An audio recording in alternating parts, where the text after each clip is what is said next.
Hey guys, welcome to Fun Learning. In this video, we are going to discuss about the bursa, joint kinematics as well as the muscles of knee joint in detail. And we are going to complete knee joint in this video. We are going to start patellofemoral joint in the upcoming video. With no further delay, let's get started. First, let us discuss about the bursa of knee joint. Numerous bursa or fluid-filled sac is present in knee joint in order to prevent or limit frictional force. Anteriorly, we have suprapatellar bursa, and this bursa lie between the quadriceps tendon and the anterior femur superior to the patella. As the name suggests, suprapatellar bursa, it is present above the patella. And posteriorly located subpopliteal bursa lie between the tendon of popliteus muscle and the retrofemoral condyle. And we have gastrocnemius bursa that lie between the tendon of medial head of gastrocnemius muscle and the medial femoral condyle. So far we discussed about three bursa. First one is suprapatellar bursa, second one is subpopliteal bursa, and the third one is gastrocnemius bursa. In extension, the gastrocnemius and subpopliteal bursa are compressed. This shifts the synovial fluid anteriorly. In flexion, the suprapatellar bursa is compressed. This shifts the synovial fluid posteriorly. So far we discussed about three bursa, two bursas, that is subpopliteal and gastrocnemius, are situated posteriorly, whereas suprapatellar bursa are situated anteriorly. In extension, the posteriorly located bursa are compressed, whereas in flexion, the anteriorly located, that is suprapatellar bursa, is compressed. When the knee joint is in semi-flexed position, that is considered to be a loose pack position, synovial fluid is under the least amount of pressure. Other bursa associated with the knee joint are nothing but the prepatellar bursa and infrapatellar bursa. So these two bursas became inflamed as a result of direct trauma to the front of knee or through activities such as prolonged kneeling. We will call this as housemaid's knee, right? So the people who is kneeling for long period of time or doing any activities, kneeling activities அதிகமா பண்ணோம் அப்படின்னு சொன்னா that results in housemaid's knee. Deep infrapatellar bursa located between the patellar tendon and the tibial tuberosity. This helps to prevent friction between the patellar tendon and the tibial tuberosity. Several small bursa are present. The bursa is present between lateral collateral ligament and biceps femoris muscle tendon. On the medial side of the joint, small bursa can be found both superficial and deep to the superficial portion of medial collateral ligament to protect it from the deep portion of medial collateral ligament and the tendon of semitendinous and gracilis muscle. Now, let us discuss about the joint kinematics. The primary motion of the tibiofemoral joint is flexion and extension, although small amount of medial and lateral rotation as well as abduction and adduction also occurs. Now let us discuss about the flexion and extension. The axis at which the flexion extension occur is nothing but the transepicondylar axis. Transepicondylar axis is nothing but an axis that is passing through the femoral epicondyle.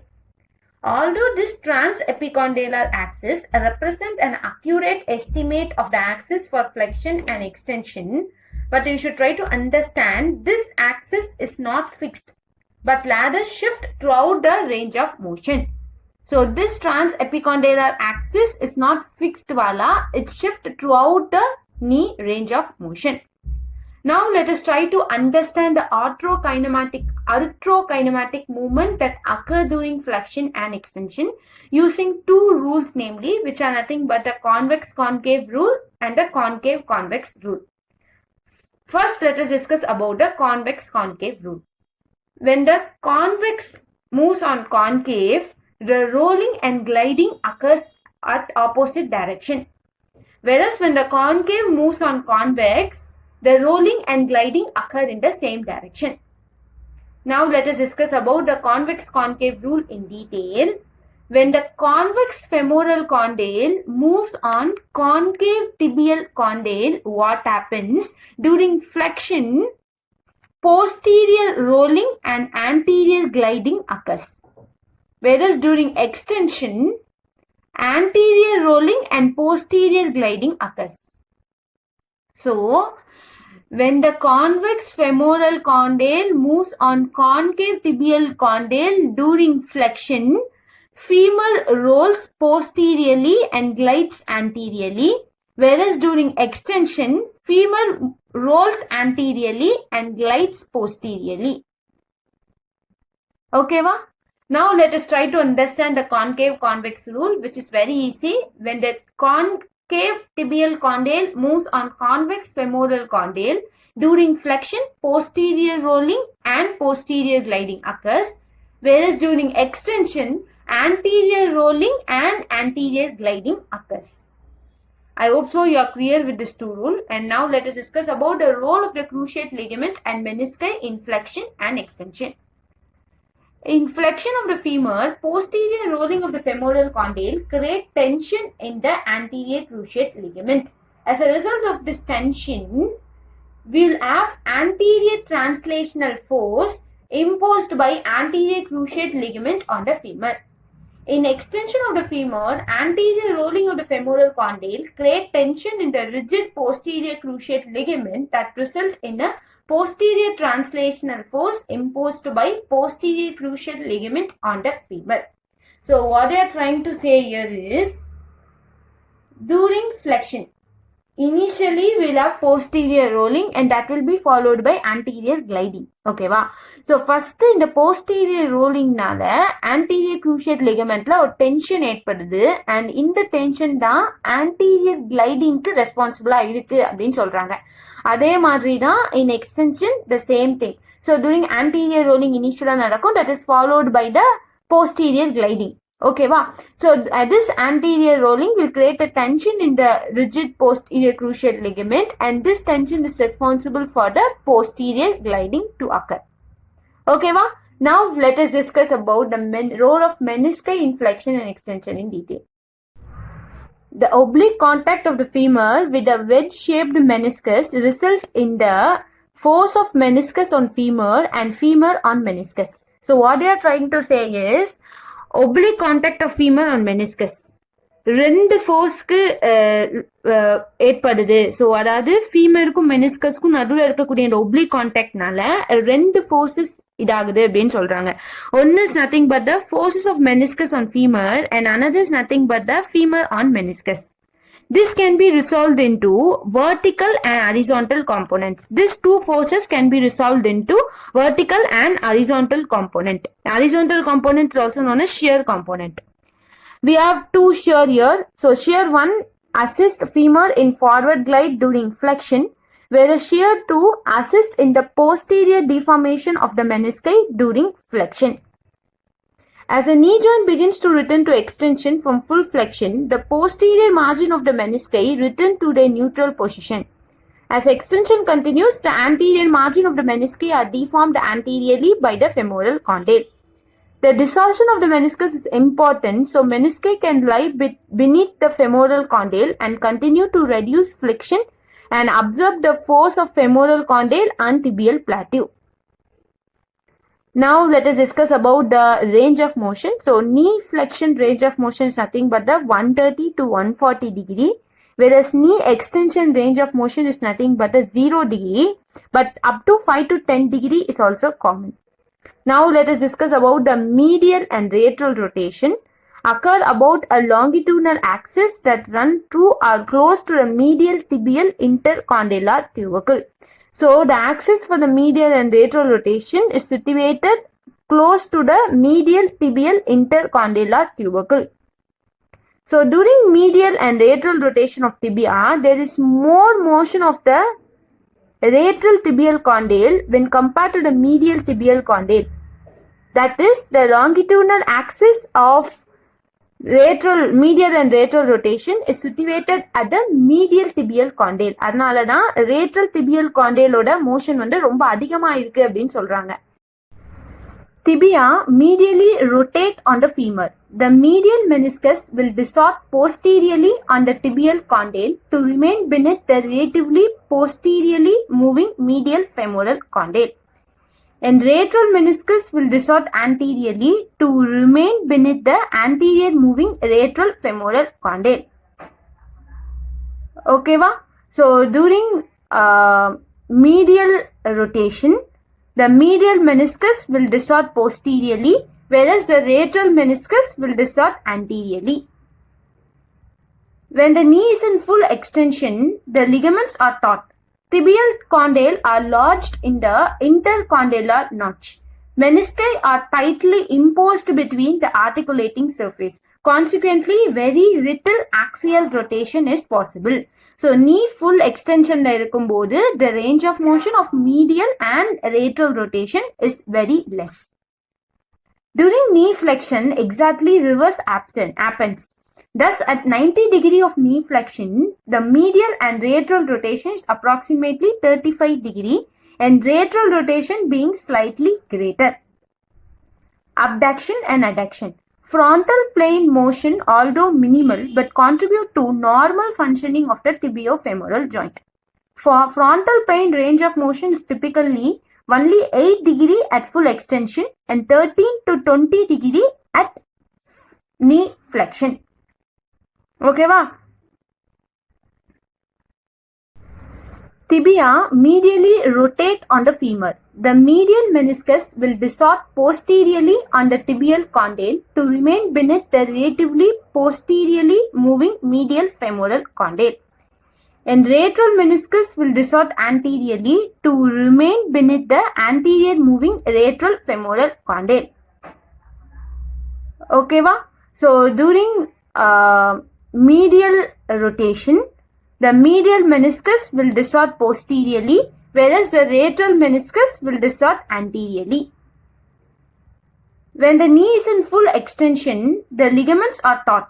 Tibial condyle are lodged in the intercondylar notch. Menisci are tightly imposed between the articulating surface. Consequently, very little axial rotation is possible. So, knee full extension la irukumbodhu, the range of motion of medial and lateral rotation is very less. During knee flexion, exactly reverse happens.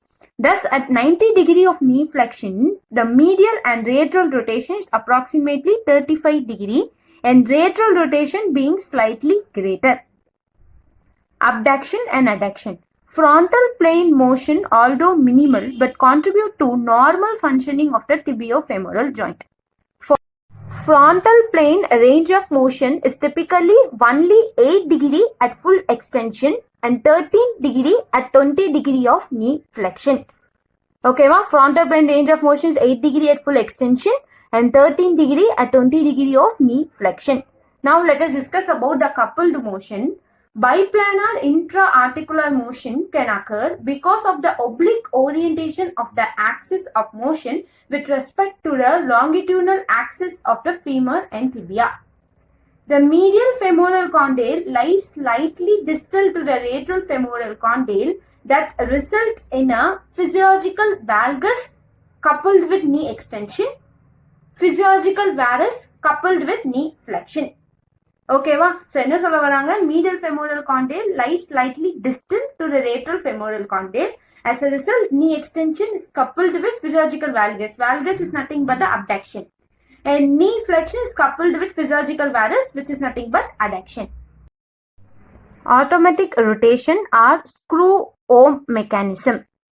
Medial articular surface of knee is longer than the lateral articular surface. Consequently, during the last 30 degree of extension in non-weight bearing, the shorter lateral femoral or tibial plateau complete its rolling and gliding motion before the longer medial articular surface is completing it. If extension continues, the longer medial tibial plateau roll and glide anteriorly. This results in lateral rotation of tibia on femur, with the motion more evident in the final 5 degree of extension. So what they are trying to say here is, during non-weight bearing, okay, non-weight bearing appo, extension is coupled with lateral rotation of tibia. Okay, so final 5 degree of extension la lateral rotation of tibiaவும் couple ஆயிருக்கும் அப்படின்னு சொல்றாங்க. To initiate knee flexion from full extension, knee must first unlock. That is, tibia must medially rotate. In weight bearing, femur has to medially rotate on the fixed femur during last 30 degree of extension. Unlocking occurs when the femur get laterally rotated. So non-weight bearing appo extension is coupled with lateral rotation, whereas during weight bearing extension is coupled with medial rotation, and this is referred to as a coupled motion. Okay, wow, coupled motion la we so far discuss about two important things. One is flexion is coupled with physiological varus, which is nothing but the adduction, whereas extension is coupled with physiological valgus, which is nothing but the abduction. Idu oru concept. Next concept, non-weight bearing appo extension is coupled with lateral rotation of tibia, whereas during weight bearing extension is coupled with medial rotation of femur. Okay, va? Now let us discuss about the muscles of knee joint in detail. Now let us discuss about the muscles of knee joint. So knee flexion, the primary muscle are nothing but the hamstring muscle. Hamstring muscle we have three important muscle. So which are nothing but the semi-membranous muscle, semi-tendinous muscle, and biceps femoris muscle. And the secondary muscles for knee flexion is nothing but the sartorius, gracilis, popliteus, and gastrocnemius muscle. And the primary muscle for knee extension is nothing but the quadriceps muscle. Quadriceps we have four muscles, vastus medialis, lateralis, intermedius, and rectus femoris muscle. And medial rotation we have five secondary muscles. Those are nothing but the popliteus, semimembranous, semitendinous, sartorius, and gracilis muscle. And lateral rotation we have biceps femoris muscle, which is nothing but the secondary muscles of knee joint. Secondary muscles of lateral rotation of knee. Okay, va? And I hope so you also know the patella. Patella acts as anatomical pulley. It deflects the line of pull of muscle of quadriceps at increasing the torque. இது எல்லாமே நம்ம டீட்டெயிலா first lesson of biomechanics நம்ம படிச்சிருப்போம். In addition to it, you have to remember only one more important term, which is nothing but the quadriceps lag. The quadriceps may not able to produce adequate torque to complete the last 15 degree of non-weight bearing knee extension if there is substantial quadriceps weakness, or if the patella has been removed, which is nothing but the patelectomy. The inability of the patient to fully extend the knee actively is referred to clinically as extension lag or quad lag. Okay, va?